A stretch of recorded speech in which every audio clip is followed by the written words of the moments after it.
Eyo, what's up? Kembali lagi bersama Miss Delulu yang katanya kangen sama mimin cewek. Sini mari yo kemari kita kumpul. Miss udah disummon sama admin Wibu untuk kembali menarasikan cerita yang kalian tunggu-tunggu, yaitu Frozen Frontier Part 8. Kagak pakai cincong lagi, let's go! Jin Sinwoo mengarahkan senjatanya pada Han Feng yang masih belum sadar sepenuhnya. Pandangan Han Feng masih sepenuhnya memerah menatap Sinwoo yang ketakutan. Han Feng lalu memegang ujung senjata itu dan membakarnya dengan cahaya merah, membuat Sinwoo sangat kaget. Dia berteriak apa yang terjadi. Menyaksikan senjatanya juga lengan bajunya terbakar. Api menyebar membakar mobil. Jiang Sueyu menyuruh mereka semua keluar. Tapi Sinwoo yang semua pakaiannya sudah terbakar hanya memeluk dirinya yang kedinginan. Dia meminta tolong karena rasa dingin yang ekstrim. Hanya dalam beberapa saat Sinwoo sudah mati membeku. Sin Wen yang melihat itu berteriak sambil memegang tongkat besi dan berlari menyerang Han Feng. Tapi Han Feng yang masih dalam mode battle-nya langsung menghanguskan senjata itu dengan apinya.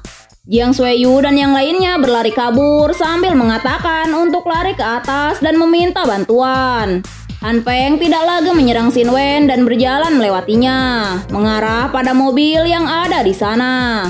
Mereka yang ada di dalam mobil sangat ketakutan. Han Feng mengeluarkan cahaya ungu dari tangannya dan melenturkan tekstur mobil itu. Mereka yang ada di dalam tampak ketakutan juga kebingungan dengan apa yang terjadi. Sampai akhirnya mereka terjebak di dalam mobil yang sudah berubah tekstur seperti karet itu. Tiba-tiba dari arah lain sesuatu menyerepet pipi Han Feng sampai berdarah. Cahaya hijau segera menyembuhkan luka itu. Han Feng melihat mereka yang menyerangnya. Pada saat yang sama mereka juga kehabisan peluru. Han Feng langsung berlari ke arah mereka. Tapi tiba-tiba tembakan lain menyerang dan hampir mengenainya. Itu adalah pasukan khusus lainnya. Dan tugas mereka adalah untuk melindungi pasukan Jiang Sueyu. Li Zhenghao melihat apa yang terjadi. Tapi dia sendiri sedang sibuk dengan pertarungannya. Dia berpikir sebenarnya apa yang Han Feng rencanakan. Tentara itu terus menembaki Han Feng sementara Han Feng terus menghindar. Dia lalu menyentuh lantainya dengan cahaya ungu dan membuat para tentara itu seperti masuk ke dalam pasir hisap. Saat mereka kebingungan, Han Feng menyerang senjata mereka dan meledakannya. Lalu dari tangannya Han Feng mengeluarkan semacam kayu spiral dan menjadikannya senjata. Han Feng menyerang kedua orang itu dan mengakhiri pertarungannya. Han Feng terlihat kelelahan saat tiba-tiba dari belakang terlihat seseorang mengendap-endap. Itu adalah Jin Sin Wen yang hendak memukul Han Feng dari belakang. Tapi belum sempat dia memukulnya, Han Feng sudah jatuh pingsan. Han Feng kehabisan tenaganya. Melihat hal itu, Jin Sin Wen tersenyum. Dia berteriak kalau dia akan mengirim Han Feng ke neraka. Tapi tiba-tiba sebuah pukulan mengenai wajahnya dan membuatnya tak sadarkan diri. Li Zhenghao mengangkat Han Feng yang masih belum sadarkan diri. Saat tiba-tiba dia menyadari sesuatu. Dia lalu menyeret Han Feng dan tentara itu bersembunyi bersamanya. Di sana terlihat Jiang dengan pasukan bantuannya. Dia menyuruh mereka semua untuk berhati-hati dan bergabung dengan para tentara. Tapi rupanya semua tentara itu sudah mati. Mereka juga tidak bisa menemukan tentara yang lainnya. Jin Sinwoo sudah mati kedinginan dan menyisakan Jin Sin Wen. Juga ada beberapa orang yang terjebak di dalam mobil. Orang Jiang Sueyu bertanya apa yang harus mereka lakukan sekarang. Jiang bilang karena tentara sudah mati dan mereka juga tidak tahu markas tentara yang baru, maka rencana mereka sudah gagal. Jadi sebaiknya mereka segera pergi dari sana. Sementara itu di tempat lain, Han Feng terbangun dari pingsannya. Dia kaget mengetahui dirinya masih hidup dan bertanya-tanya di mana dia berada. Tiba-tiba Li Zhenghao bertanya apa Han Feng sudah kembali seperti semula. Membuat Han Feng bingung apa maksudnya dan kenapa tubuhnya baik-baik saja. Li Zhenghao bilang kalau Han Feng saja tidak tahu, bagaimana mungkin dia tahu. Tapi dia berhasil mencari informasi tentang rencana Jiang Shueyu. Dan kalau Han Peng mau bertanya silahkan saja, sambil memperlihatkan seorang tentara yang sudah berdarah-darah terikat di kursi. Li Zhenghao bertanya pertukaran macam apa yang diinginkan oleh Jiang Shueyu. Tentara itu bilang mereka menukar senjata dengan makanan yang kelompok Jiang miliki. Han Peng bertanya apa yang dia katakan. Sambil mengalihkan matanya, tentara itu mengatakan mereka ingin memperkuat pertahanan mereka. Jadi begitu, itukah alasan mereka merekrut banyak orang untuk memperkuat pasukan? Han Peng lalu berkata, apa dia pikir Han Peng bodoh? Apa dia masih berusaha untuk menipu mereka? Tapi si tentara tetap kekeh mengatakan yang dia lakukan adalah untuk menyelamatkan umat manusia. Mereka punya tujuan yang baik. Mendengar itu, Li Zhenghao mematahkan salah satu jari tangannya, membuat si tentara menjerit kesakitan. Li Zhenghao bertanya kalau misi mereka gagal, apa yang akan terjadi? Tentara itu bilang mereka akan mengirimkan lagi orang lain untuk menyelesaikan misinya. Li Zhenghao bertanya apa salah satu bantuannya punya kekuatan khusus. Tentara itu mengalihkan pandangannya dan berkata kekuatan super apa. Dia tidak mengerti. Han Peng menilai dari ekspresinya pasukan khusus itu pasti punya kekuatan super. Dan melihat dari apa yang mereka lakukan sejauh ini, mereka adalah musuh. Han Peng lalu melihat mayat si tentara. Dia menilai kalau tindakan Li Zhenghao ini terlalu kejam. Han Peng bertanya apa Li Zhenghao tidak bisa membiarkannya hidup. Li Zhenghao malah bertanya balik, apa Han Peng percaya kalau mereka punya tujuan menyelamatkan umat manusia? Li Zhenghao bilang untuk Han Peng berhenti berhayal. Mereka hanyalah musuh baru yang sedang merencanakan sesuatu. Han Peng hanya punya dua pilihan, kalahkan mereka atau pindah mencari tempat baru. Han Peng bilang dia harus membicarakan dulu hal ini dengan temannya. Han Peng lalu memeriksa keadaan di luar dan berjalan turun. Dia berpikir kalau Li Zhenghao itu juga orang yang berbahaya. Han Peng belum tahu apa yang dia dan pasukannya lakukan untuk bertahan. Jika tentara itu berkata jujur, mencari sumber makanan dan menjalin hubungan dengan kelompok lain adalah rencana untuk bertahan hidup. Han Peng turun ke area tempat parkir. Dia mencari sekeliling. Dia ingat di sana dia melihat mobil jeep dan truk pengangkut milik tentara. Tiba-tiba Han Peng bisa merasakan kehadiran seseorang. Saat tanpa sadar ada seseorang di belakangnya yang hendak menyerang Han Peng. Saat berbalik, orang itu sudah melayangkan tinjunya pada Han Peng. Dengan refleks, Han Peng menggunakan kekuatannya untuk membuat perisai dan melindungi tubuhnya. Han Peng tidak merasakan efek serangan itu sama sekali. Saat dia akan melayangkan serangan balasan, Brother Lee menghentikannya. Rupanya yang menyerang Han Peng adalah Suster Jin. Han Peng lalu menceritakan apa yang dia lakukan di sana. Brother Lee mengumpat soal bagaimana bisa Jiang Shueyu menukar makanan mereka pada para tentara. Tapi Suster Jin bilang rencana untuk meningkatkan kekuatan pasukan juga bukan ide buruk. Tapi Han Peng gak percaya kalau pihak tentara punya niat untuk membantu. Karena kalau emang itu, kenapa Jiang Shueyu tidak langsung bergabung dengan pihak militer? Masih ada banyak hal yang belum mereka ketahui. Meskipun mereka percaya pada kata-kata para tentara, mereka gak boleh bergantung pada bantuan tentara. Mereka bahkan gak tahu di mana markas mereka. Brother Lee bertanya apa yang harus mereka lakukan kalau orang-orang itu datang ke sana. Han Peng bilang mereka bisa memikirkan hal itu nanti. Yang penting sekarang menemukan kendaraan. Sejauh ini mereka nggak punya cara untuk pergi dari situ. Han Peng butuh bantuan mereka untuk menemukannya. Mereka lalu berpencar untuk menemukan hal itu. Han Peng memeriksa ke dalam salah satu mobil. Tapi kuncinya sudah diambil. Saat tiba-tiba seseorang berteriak. Mereka menemukan banyak senjata di sana. Han Peng lalu menyuruh Brother Lee untuk memanggil si Loli agar dia menyimpan semua senjata itu. Hal itu pasti bisa berguna untuk mereka nanti. Sementara Brother Lee memanggil si Loli, Han Feng melihat mobil yang sudah meleleh itu. Dia berpikir apa ini karena dirinya. Tiba-tiba Brother Lee bertanya apa yang si Loli dan Suster Jin lakukan. Han Feng dan Brother Lee lalu menghampiri mereka yang berdiri di depan sebuah tirai yang sangat besar. Suster Jin bilang dia mendengar suara dari balik tirai itu. Han Feng lalu meminta senter pada si Loli dan menyuruhnya untuk menerangi itu saat Han Feng dan Brother Lee membukanya. Ketika tirai ditarik, mereka semua terlihat kaget. Di depannya tampak sebuah lorong yang sangat besar. Sekarang mereka yakin kalau para tentara itu punya markas di sekitar sini. Han Feng tidak percaya mereka bisa menggali terowongan sebesar itu di sini. Kalau apa yang dibicarakan si tentara itu benar, maka tempat itu sudah tidak aman lagi. Li Zili lalu mengatakan ada yang aneh sambil menunjuk sebuah pipa. Han Feng berkata bukannya itu adalah pipa air yang mengarah ke gedung apartemen mereka.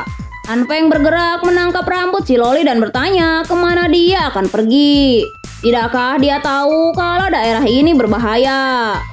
Untuk sekarang sebaiknya mereka kembali lebih dulu. Han Feng dan kelompoknya menyiapkan peralatan yang akan mereka bawa, sambil mempersiapkan juga bahan cadangan makanan.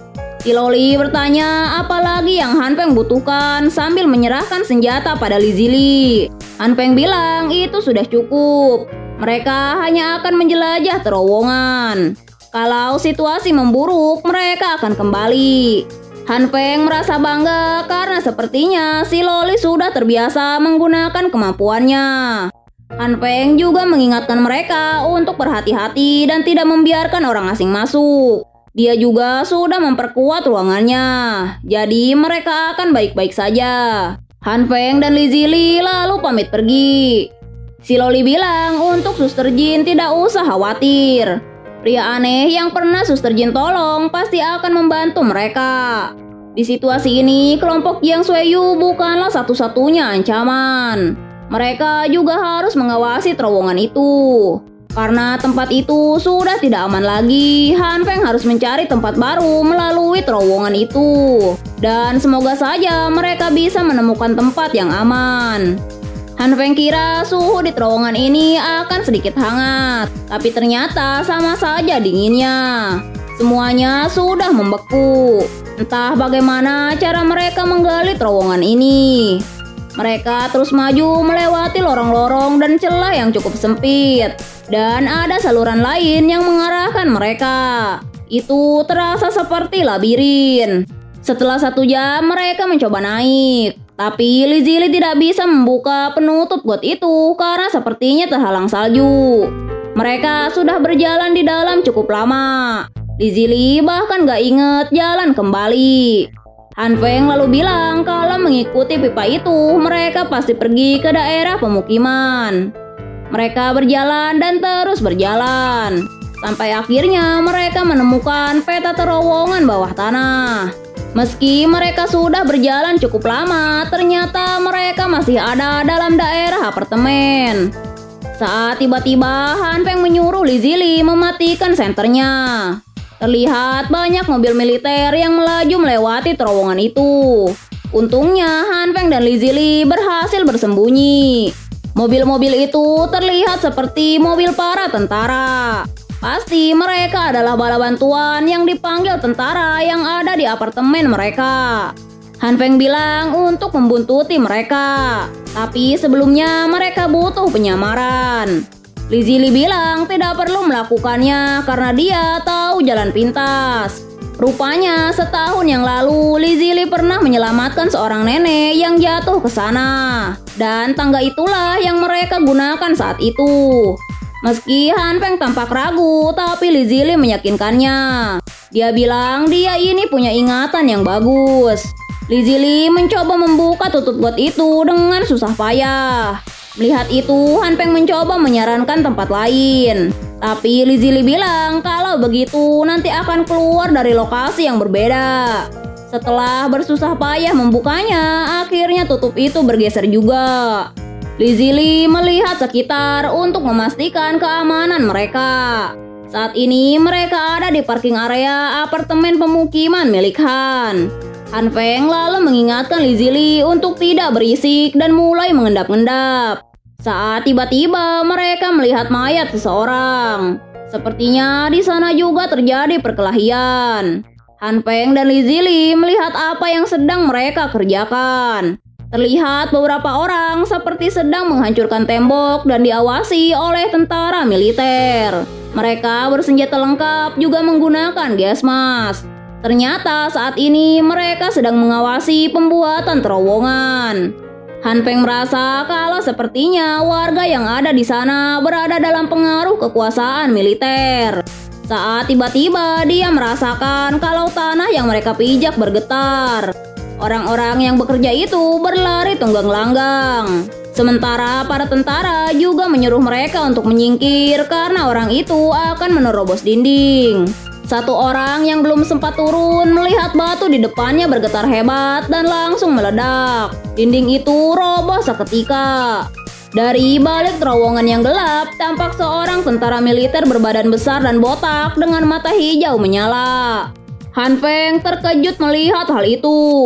Han Feng berpikir akan sangat berbahaya kalau mereka tetap diam di sana dan ketahuan. Mereka bisa tamat. Sementara orang itu bertanya di mana makanannya. Saat tentara itu bilang mereka belum mengirimkan makanannya, orang itu terlihat kesal dan mengamuk dengan memukul-mukul lantai. Berkata kalau dia lapar. Menyebabkan lantai itu retak sampai ke tempat di mana Han Feng dan Li Zili bersembunyi. Han Feng lalu mengisyaratkan untuk mereka mundur. Saat mereka berdua sedang berangkat pergi, debu dari retakan itu membuat Li Zili bersin. Han Feng merasa dia benar-benar tamat. Untungnya mereka sudah masuk ke dalam lubang saat si gendut itu menyuruh orang-orang untuk menangkap mereka. Han Feng dan Li Zili berlari sekuat tenaga. Tapi tepat di belakang mereka, si gendut melaju dengan kecepatannya. Tentara gendut itu lalu mengarahkan serangannya pada lantai yang mereka pijak dan membuatnya hancur seketika. Hal itu membuat Han Feng dan Li Zili kesulitan untuk berlari. Akhirnya Han Feng menyuruh Li Zili untuk pergi lebih dulu sementara dia akan menahannya. Dia menyentuh puing-puing lantai itu dengan cahaya ungunya membuatnya selembek pasir hisap. Saat si gendut menginjaknya, dia langsung terperosok masuk ke dalamnya. Si gendut sekarang tahu kalau Han Feng juga adalah pengguna kekuatan. Dia lalu mencoba mengubah kembali lantai lembek itu dengan kekuatannya yang lain. Karena bentrokan kekuatan, hal itu menjepit kaki si gendut. Dia terus mencoba mengubah batu lembek itu menjadi keras. Amarah semakin menguasai si gendut yang saat ini terus beradu kekuatan dengan Han Feng. Tapi rupanya kekuatan Han Feng tidak bisa menahannya lagi. Li Zili yang berlari di belakangnya menyadari kalau sepertinya Han Feng tidak bisa lagi menahannya. Untungnya di depan Li Zili dia menemukan potongan besi. Sementara Han Feng merasa kalau sepertinya si gendut itu sudah mulai kelelahan. Jadi kalau dia menahan sedikit lagi, si gendut itu akan berhenti untuk mencoba melepaskan diri. Saat tiba-tiba seseorang berlari dari belakang Han Feng. Dan itu adalah Li Zili yang langsung melompat melancarkan serangannya tepat ke kepala botak si gendut. Menerima serangan itu, si gendut makin dipenuhi amarah. Niatnya nolong malah makin bikin parah anjir. Sementara Han Feng menganga tidak percaya. Si gendut berteriak kalau dia akan membunuh mereka berdua di sana. Dia yang mengamuk berhasil meloloskan diri mengejar Li Zili dan Han Feng. Han Feng bilang bukannya dia sudah menyuruh bradernya itu untuk kabur. Tapi Li Zili berkata dia nggak mungkin meninggalkan seorang teman. Pintu terowongan itu tertutup sepenuhnya oleh reruntuhan. Han Feng bertanya apa Li Zili baik-baik saja, yang dia iakan. Li Zili bertanya-tanya apa si gendut itu bisa bangkit dari reruntuhan. Han Feng bilang dilihat dari kondisinya dia akan membutuhkan waktu untuk keluar dari sana. Jadi sebaiknya mereka cepat keluar juga dari sana. Sayangnya Han Feng nggak tahu mereka ada di mana. Untungnya Li Zili mengingat peta terowongan bawah tanah itu dengan baik. Jadi dia dengan percaya diri memimpin jalan keluar. Meski Han Feng terlihat meragukan hal itu. 10 menit berlalu, Li Zili bilang mereka sudah sampai di saluran got pertama mereka. Jadi jalan keluar pasti ada di sebelah sana. 20 menit kemudian, tapi mereka masih berputar-putar. Setelah 40 menit, Li Zili bilang ini sangat aneh. Seharusnya mereka sudah keluar dari sana. Saat tiba-tiba Han Feng merasakan hembusan angin. Dia lalu berjalan mengikuti arah angin itu datang. Han Feng bilang sepertinya angin itu berhembus dari atas sana. Di depan mereka tampak sesuatu seperti jalan terjal menanjak. Dan dari sana juga muncul cahaya. Jadi sepertinya mereka bisa keluar dari sana. Melihat itu, Li Zili bersemangat mengajak Han Feng untuk segera pergi dari sana. Mereka memanjat tebing es itu dengan perlahan. Sampai akhirnya mereka tiba di atas. Di sana terlihat permukaan bumi yang sudah sepenuhnya tertutup oleh es salju. Li Zili turun untuk memeriksa dan bilang kalau semua salju itu sudah mengeras. Saat itu Han Feng mengenali salah satu bangunan bernama Gedung Ding Feng. Gedung itu adalah gedung tertinggi yang keberadaannya sejauh 5 km dari apartemen mereka. Membuat Li Zili yang mendengarnya sangat kaget. Karena artinya mereka sudah pergi ke arah yang salah. Distrik Xinfu tempat mereka tinggal ada dalam deretan ketiga kota Hanchuan. Dan saat ini mereka ada di sebelah utara deretan kota keempat pusat kota. Dengan kondisi mereka hanya bisa berjalan untuk sampai ke sana. Mereka harus melewati distrik Jingsan yang lokasinya lebih tinggi dari distrik lain. Baru setelah itu mereka bisa kembali. Tapi dengan salju selebat ini mereka tidak akan bisa pulang hari ini. Li Zili menenangkan dengan bilang dia punya kenalan di distrik Jingsan. Mereka pasti bisa membantu untuk beristirahat sebentar. Li Zili berjalan lebih dulu, berkata dia biasa berpergian saat badai, jadi pasti nggak akan sesulit itu. Baru beberapa langkah dia sudah terpeleset es yang membuatnya jatuh. Han Feng bilang untuk mereka pelan-pelan saja. Jalan pasti sangat licin karena salju yang baru saja turun. Dan karena badai semakin lebat, mereka harus menemukan tempat untuk berteduh. Mereka berdua berjalan di antara salju yang turun semakin lebat. Li Zili bilang 3 km lagi mereka akan sampai ke distrik Jingsan. Jadi bertahanlah sebentar lagi.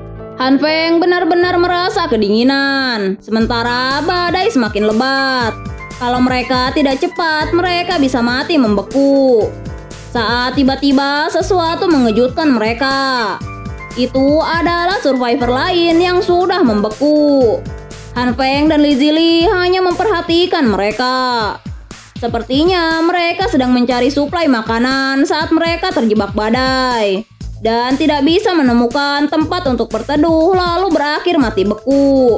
Li Zili bilang sepertinya mereka harus berdiam di distrik Jingsan dan melanjutkannya besok. Kalau tidak mereka akan mati beku seperti orang-orang ini.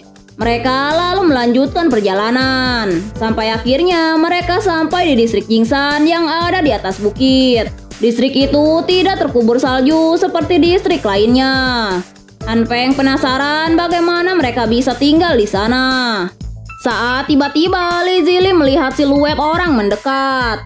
Han Feng berkata, mungkinkah mereka orang-orang kenalan Li Zili? Yang Li Zili jawab mungkin saja dan memutuskan untuk menghampiri mereka dan bertanya. Meski Han Feng mencoba menghentikan, tapi Li Zili sudah terlanjur pergi. Saat Han Feng tidak mendengar respon, dia segera menyusulnya. Menghampiri orang yang tiba-tiba muncul entah dari mana itu bukan pertanda bagus. Saat itu Han Feng melihat kalau Li Zili sedang disandra oleh seseorang. Dan seorang lainnya menodongkannya senjata. Berkata dia sedang dirampok.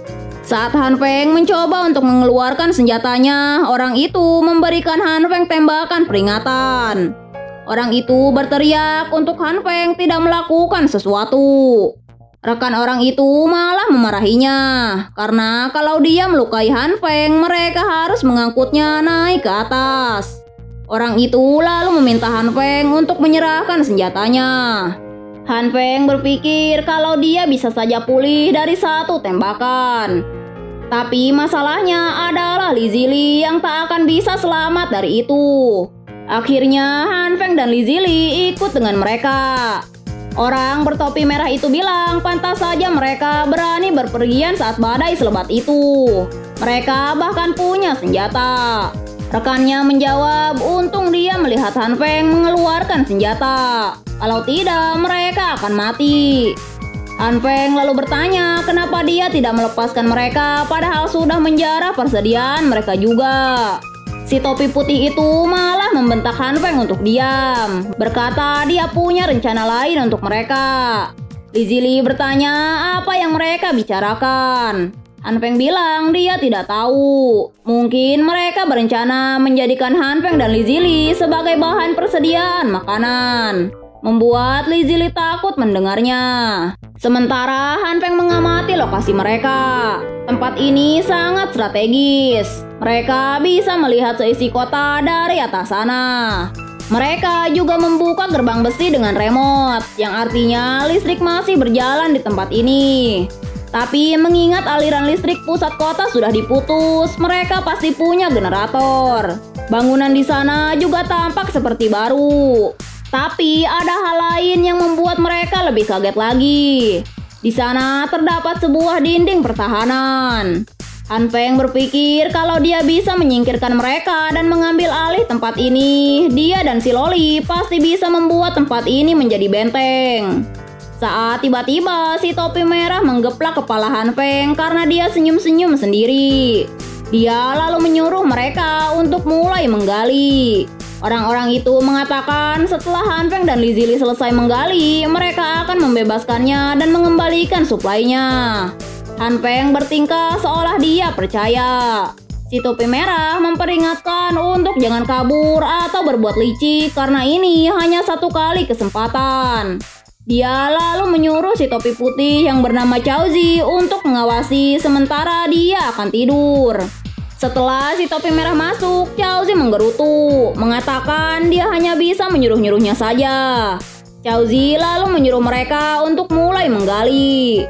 Saat Li Zili protes soal tangan mereka yang masih diborgol, Cao Zi malah berteriak untuk mereka menggali saja. Akhirnya Han Feng dan Li Zili menggali sementara Cao Zi mengawasi. Li Zili lalu bertanya apakah mungkin mereka akan dilepaskan setelah mereka selesai menggali. Yang Han Feng jawab dia tidak tahu. Saat itu Han Feng melihat tumpukan salju yang menggunung. Dia bertanya-tanya apa yang ada di dalam tumpukan itu. Kalau dilihat dari dekat bisa terlihat itu adalah tumpukan manusia yang terkubur. Han Feng lalu menunjukkan hal itu pada Li Zili. Dia langsung panik saat mengetahui apa yang ada di sana. Han Feng mencegahnya untuk berisik. Li Zili bertanya apa yang harus mereka lakukan. Han Feng bilang dia punya rencana dan membisikkannya pada Li Zili. Saat tiba-tiba Cao Zi mendengar mereka berdua bertikai. Li Zili berteriak kenapa Han Feng menggali bagian yang sudah dia gali. Han Feng bilang dia hanya ingin melakukannya saja. Cao Zi bertanya ada apa dan mereka menjelaskan apa yang terjadi. Tapi Cao Zi tidak peduli. Terserah mereka mau bertengkar atau tidak. Yang penting mereka harus selesai menggali saat matahari terbit. Han Feng dan Li Zili melihat Cao Zi membalikan badannya. Lalu saat dia tidak sadar, mereka menyerangnya dengan sekop. Sementara itu si topi merah di dalam sedang berbaring di depan pemanas sambil membaca majalah Ponro. Saat tiba-tiba cahaya senter meneranginya dan sebuah senjata ditodongkan padanya. Mereka berkata sepertinya si topi merah sedang dalam mood yang baik. Si topi merah dan Cao Zi duduk berlutut dengan tangan mereka yang terantai. Jadi rupanya mereka di sana untuk menagih hutang. Li Zili lalu bertanya tentang mayat yang ada di luar. Dan mereka terlihat tidak tahu menahu. Itu bukan perbuatan mereka. Han Feng mengerti. Jadi mereka ternyata bukan orang yang membunuh orang-orang itu yang diiyakan oleh mereka. Kalau begitu, karena mereka ternyata tidak sejahat itu, Han Feng akan membiarkan mereka pergi. Li Zili bertanya apa Han Feng benar-benar mempercayai mereka dan akan membiarkan mereka pergi. Han Feng tersenyum dan bilang tentu saja. Mereka berjalan di bawah salju hanya dengan pakaian dalam mereka. Dari dalam, Han Feng menyemangati kepergian mereka. Sementara Li Zili menilai kalau Han Feng lah iblis yang sebenarnya. Li Zili lalu bertanya apa yang akan mereka lakukan sekarang. Rencananya Han Feng ingin menjelajah terowongan itu, tapi dia nggak menyangka kejadiannya akan seperti ini. Dia bahkan nggak tahu bagaimana kondisi distrik mereka sekarang. Han Feng harap mereka semua baik-baik saja. Sementara itu di distrik Xinfu, Suster Jin khawatir karena mereka nggak kunjung kembali setelah selama ini. Dia takut sesuatu yang buruk terjadi. Tapi si Loli bilang untuk tenang saja. Karena Han Feng adalah orang pilihan mata kebenaran Raja Iblis. Li Zhenghao bilang seharusnya mereka mengkhawatirkan diri mereka sendiri. Apa mereka tidak tegang? Setelah Han Feng memasuki terowongan, pasukan tentara datang bahkan dengan seseorang yang bisa mengendalikan elemen tanah. Dan Jiang Xueyu sepertinya cukup dekat dengan mereka. Semua orang di distrik ini ada dalam komandonya sekarang. Saat ini mereka adalah musuh semua orang. Jadi mereka harus menyadari kondisi mereka sekarang. Jiang Xueyu saat ini mungkin menyuruh orang-orangnya untuk mencari mereka. Dan sejujurnya orang-orang itu benar-benar bodoh. Apa mereka pikir para tentara itu di sana untuk menolong mereka? Dia takut kalau mereka nggak akan sadar kalau sebenarnya mereka sudah dijual sampai akhir hidupnya. Si Loli bilang kebenarannya nggak lagi penting. Meskipun mereka curiga nggak ada yang bisa mereka lakukan. Memilih untuk menurut memberi mereka kemungkinan yang tinggi untuk selamat. Manusia adalah makhluk seperti itu. Setelah mengatakannya, si Loli langsung tertidur. Li Zhenghao berpikir ini benar-benar merepotkan harus terjebak dengan beban-beban ini. Dia lalu berdiri menatap keluar jendela. Di sana dia melihat pantulan dirinya sendiri. Memilih untuk menurut. Li Zhenghao lalu mengingat masa lalunya yang adalah seorang petinju. Pelatihnya berteriak untuk dia menghindar, tapi dia dipukuli habis-habisan. Li Zhenghao muda terjatuh dengan banyak luka, tapi pelatihnya terus menyuruhnya untuk bangun dan bertarung. Berapa banyak usaha yang dia lakukan untuknya. Apa Li Zhenghao mau kembali ke kehidupannya yang sebelumnya? Dia nggak punya hak untuk jatuh seperti ini. Li Zhenghao lalu mematikan rokoknya dan memberitahu Suster Jin untuk bersiap pindah. Karena saat ini mereka sedang mengecek setiap tempat satu persatu. Jadi itu berbahaya untuk tinggal lama di suatu tempat. Saat tiba-tiba mereka merasakan getaran dan pintu apartemen mereka dijebol. Debu menyebar memenuhi ruangan. Li Zhenghao bilang apa mereka sudah ketahuan. Si Loli malah bertanya apa sekarang waktunya makan. Sementara di pintu depan muncul si gendut botak yang mengatakan kalau dia bisa mencium seseorang yang hidup. Dia yakin ada seseorang di sana. Box itu dipenuhi dengan amunisi. Orang-orang mengecek isi box itu dan ada banyak dari mereka yang sedang dicek. Orang itu memberikan laporan kalau ada 97 pengungsi dan 126 box suplai makanan. Orang berambut merah itu lalu menyuruh mereka memasukkannya ke dalam mobil dan membawa mereka ke markas. Orang itu juga berkata untuk melanjutkan apa yang dia katakan. Apa yang terjadi dengan 3 orang yang dia kirim sebelumnya dan di mana mereka? Jiang Xueyu bilang dia tidak ada hubungannya dengan mereka. Orang-orang itu dibunuh oleh orang bernama Han Feng. Dia bertanya orang macam apa yang bisa menghabisi 3 orang pasukan khusus. Dan sebaiknya Jiang punya alasan yang masuk akal, meskipun itu adalah kebohongan. Jiang bilang Han Feng punya kekuatan, dan banyak dari mereka yang menyaksikannya menggunakan cahaya ungu untuk melelehkan besi. Jiang bilang dia sudah mengikuti perintahnya untuk membuat sosis, dan bahkan semua itu terbuat dari... Belum selesai kalimatnya, orang itu mengatakan hal-hal sebaiknya dibiarkan untuk tidak diucapkan. Anjay, human sausage coy. Jiang bilang dia kehabisan pilihan sekarang, jadi dia nggak punya alasan untuk berbohong.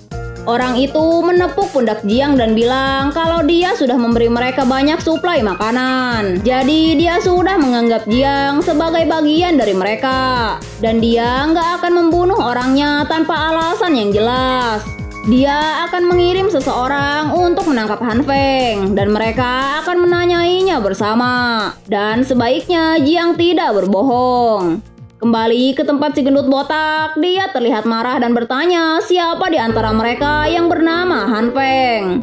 Si Loli yang masih beler ditarik oleh Li Zhenghao. Dia bilang untuk menjauhi si gendut, karena sesuatu terasa tidak beres dengannya. Gak cuman bisa menghancurkan dinding yang sudah diperkuat Han Feng, orang ini juga mengeluarkan aura seperti hewan buas. Dia seperti bukan manusia. Pengalaman bertarungnya bertahun-tahun mengatakan kalau orang ini berbahaya. Jadi mereka harus kabur sekarang. Saat akan menghancurkan kaca dengan sikutnya, itu malah membuat tulangnya retak. Dia bertanya kenapa kaca ini sangat keras, dan ternyata kacanya juga sudah diperkuat oleh Han Feng. Li Zhenghao bilang dia akan menahannya, jadi mereka punya kesempatan kabur. Tapi Suster Jin mengatakan dengan tenang kalau tidak ada orang bernama Han Feng di sana. Mendengar itu, si gendut berbalik dan berkata sepertinya dia membuat kesalahan lalu pergi setelah minta maaf. Mereka merasa lega saat tiba-tiba si gendut ingat kalau kamar Han Feng nomor 1804 dan ini ruangan yang benar. Saat sadar sudah ditipu, dia langsung mengamuk. Kalau Han Feng tidak muncul, maka mereka semua bisa pergi ke neraka. Dia berteriak sambil menghantamkan tangannya ke lantai. Li Zhenghao memanfaatkan momen itu untuk membuka jendela dan melemparkan si Loli juga Suster Jin keluar. Suster Jin hanya bisa memanggil nama Li Zhenghao khawatir. Sementara si gendut siap menyerang. Dia berkata kalau dia benci orang yang gak jujur. Mereka melompat keluar dari jendela. Sementara itu di distrik lain tampak Han Feng dan Li Zili yang mengendarai snowboard. Ide Li Zili ini benar-benar mengesankan. Dia melihatnya dengan pandangan hormat sekarang. Li Zili bilang dia biasa menegosiasikan kesempatan bernilai miliaran dolar dan sering menemani klien ke ski resort. Mereka akhirnya sampai di distrik Xinfu. Saat Han Feng akan mencari jendela untuk masuk diam-diam, dia mendengar ledakan dari atas dan berpikir apa yang terjadi. Saat akan jatuh, si Loli mengeluarkan banyak gulungan kasur untuk menangkap mereka saat sampai di bawah. Sementara Han Feng dan Li Zili menghindari tumpukan kasur yang jatuh itu. Si Loli dan Suster Jin berhasil mendarat dengan aman. Han Feng bertanya apa mereka baik-baik saja dan apa yang terjadi. Suster Jin bilang monster raksasa datang mendobrak rumah dan berusaha untuk menangkap Han Feng. Saat tiba-tiba si Loli bilang orang itu di sana dan ledakan lain muncul di belakang mereka. Han Feng berpikir apalagi sekarang.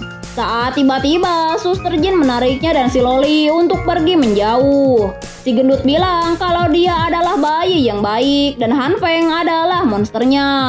Han Feng dan si Loli berusaha untuk menyemangati Suster Jin untuk cepat berlari karena saat ini si gendut sudah mengejarnya. Suster Jin berteriak menyuruh mereka mencoba untuk lari sendiri. Dia lalu menyuruh Han Feng untuk melakukan sesuatu. Begitupun Li Zili yang menyuruhnya untuk melakukan hal serupa. Tapi Han Feng bilang apa yang bisa dia lakukan. Sementara si gendut berkata dia lapar, jadi dia akan memakan mereka semua. Saat itu Han Feng terpikir sesuatu dan menyuruh mereka untuk segera pergi karena dia punya cara untuk mengatasi si gendut. Han Feng lalu mengeluarkan sebuah bungkusan dan hendak melemparkannya setelah mengaktifkan cahaya hijau. Han Feng lalu melemparkan bungkusan itu dan langsung dilahap si gendut. Rupanya itu adalah biji kedelai. Han Feng meminta maaf untuk pelayanannya yang buruk sambil mengaktifkan kekuatan hijaunya. Saat itu si gendut bisa merasakan sesuatu dan gak butuh waktu lama tanaman menyembur keluar dari mulutnya. Anjay, ngeri juga nih si Han Feng caranya. Si gendut merasa sakit yang tak tertahankan. Dia lalu menggenggam tanaman di mulutnya itu dan menarik semuanya dengan paksa. Dia berteriak kalau dia akan menghancurkan mereka semua. Tapi mereka sudah tidak ada lagi di sana. Si gendut mengamuk dengan menghantamkan tangannya pada salju. Dia lalu menyuruh tim satu untuk mengejar dan sisanya menutup area sekitar. Pemimpinnya berkata ini adalah tempat yang dipenuhi salju dan es. Jadi mereka nggak akan pergi jauh. Hal yang bisa mereka lakukan adalah sembunyi di bangunan terdekat. Dia lalu bertanya bagaimana si gendut bisa terluka. Dia bilang dia memakan kacang yang Han Feng lemparkan dan itu tumbuh jadi tanaman dari mulutnya. Mendengarnya dia merasa itu menarik. Dengan kemampuan ini mereka bisa mengatasi masalah soal kebutuhan makanan. Dia lalu memerintahkan untuk membawa tawanan dari atas. Sementara di gedung terdekat, Han Feng dan rekan-rekannya berkumpul bersama. Dia bertanya apa yang terjadi. Bukannya Li Zhenghao bersama mereka. Suster Jin menjelaskan setelah Han Feng pergi, tentara datang dan Jiang Xueyu membawa para penghuni untuk bergabung dengan mereka. Dan sepertinya mereka mendengar soal Han Feng dari Jiang Xueyu. Makanya dia mengirim monster itu untuk menangkap Han Feng. Monster itu dengan mudah menghancurkan pintu yang sudah diperkuat dan menerobos masuk. Mendengar itu, Han Feng sangat kaget. Padahal bom saja tidak bisa menghancurkannya. Setelah itu, Li Zhenghao menyelamatkan Suster Jin dan si Loli. Lalu tinggal untuk mengulur waktu. Mereka bahkan gak tahu apakah dia masih hidup. Han Feng bilang orang mati gak akan kembali. Jadi sebaiknya mereka gak menyia-nyiakan pengorbanannya dan kabur dari sana.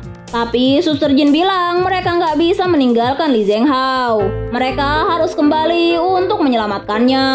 Li Zili juga menyetujui hal itu. Tapi Han Feng bilang bukannya dia nggak mau kembali. Tapi kalau mereka menghadapi monster itu, nggak ada jaminan mereka bisa selamat. Sementara itu, para tentara membawa Li Zhenghao yang tangannya cedera. Pemimpin tentara itu mengatakan lewat pengeras suara memanggil Han Feng. Berkata kalau ada orang terluka yang sepertinya adalah rekan Han Feng. Mereka sudah merawatnya. Dia tahu Han Feng ada di sekitar situ. Mereka nggak punya maksud jahat. Apa yang terjadi sebelumnya hanya kesalahpahaman. Sementara di dalam gedung, Li Zili dan Han Feng mencoba menghentikan Suster Jin yang hendak keluar menyelamatkan Li Zhenghao.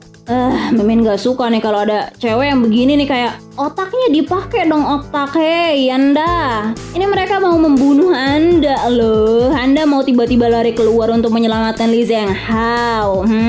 Gimana nih? Si Loli juga bilang kalau orang yang ada di sana benar-benar Paman Li. Pemimpin tentara itu bilang organisasinya butuh talenta seperti Han Feng. Selama Han Feng mau bergabung, istri dan anaknya akan menerima perlakuan resmi. Sementara itu di dalam, mereka kaget mendengar Han Feng punya istri dan anak. Tapi Han Feng bilang itu tidak benar. Sementara di luar, mereka menunggu tanpa mendapat respon. Dia lalu bertanya apa Han Feng gak peduli kalau Li Zhenghao hidup atau mati.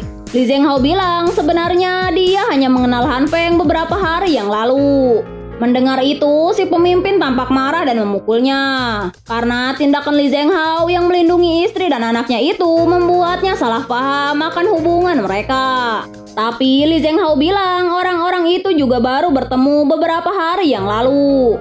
Mendengar itu, dia semakin kesal. Dia lalu mengubah strateginya, menyuruh Han Feng untuk tidak membahayakan nyawanya untuk menyelamatkan orang asing. Kalau emang Han Feng tertarik sama wanita, dia bisa memilih siapapun yang dia mau di markas mereka. Di dalam sekarang justru Suster Jin dan Li Zili yang mencoba menahan Han Feng yang terlihat tertarik untuk bergabung. Si Loli bilang gak ada satupun dari mereka yang bisa diandalkan. Dia lalu bilang dia punya ide untuk menyelamatkan Paman Lee. Apa mereka akan membantu atau tidak? Mereka dengan kompak bertanya bagaimana caranya.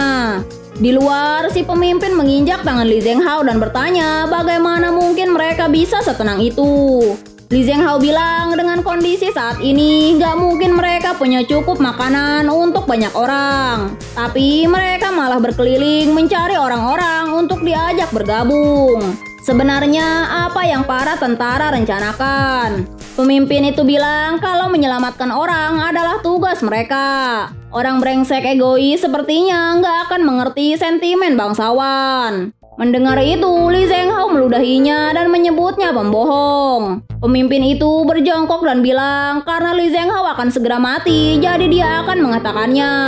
Di kota saat ini, makhluk apa yang paling banyak? Sangat banyak, bahkan gak habis dimakan. Jadi ternyata benar, tentara itu mengumpulkan warga untuk dijadikan. Belum selesai kalimatnya, pemimpin tentara itu bilang hanya yang hidup yang butuh makan. Dan yang mati jadi makanan. Yuh. Saat pemimpin tentara hendak menarik pelatuk dalam mulut Li Zhenghao, tiba-tiba perhatian para tentara teralihkan pada sesuatu yang jatuh dari atas bangunan. Ada rokok, alkohol, bahkan sayuran dan daging. Melihat itu, mereka langsung berlari mengumpulkan semua hal itu. Pemimpin tentara memberikan tembakan peringatan untuk tidak menyebabkan keributan dan menyuruh mereka segera kembali. Dia berpikir kalau tim dalam kekacauan, Han Feng pasti akan melakukan serangan dadakan. Pemimpin itu lalu mendengar suara bising dari atas gedung yang sama. Tiba-tiba sebuah bulldozer muncul menghantam jendela. Dengan Han Feng yang mengemudikannya berteriak untuk mari bertarung.